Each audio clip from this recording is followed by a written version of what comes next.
Scholars and experts from different countries have voiced their disapproval of the U.S. response to the COVID-19 pandemic, pointing to the systematic flaws deeply rooted in the country.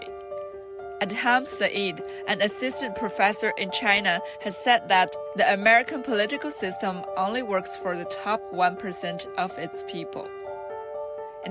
For me, the most important things in any political system is this political system is working for who?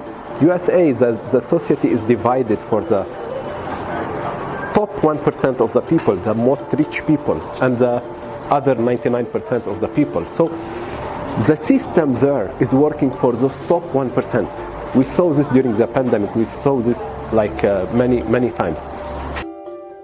Alex Oweti, a professor based in Kenya, has said that politics took the center stage while science was moved to the backdrop during the U.S. government's handling of the pandemic. At that time, the science was set aside and the global politics basically took center stage.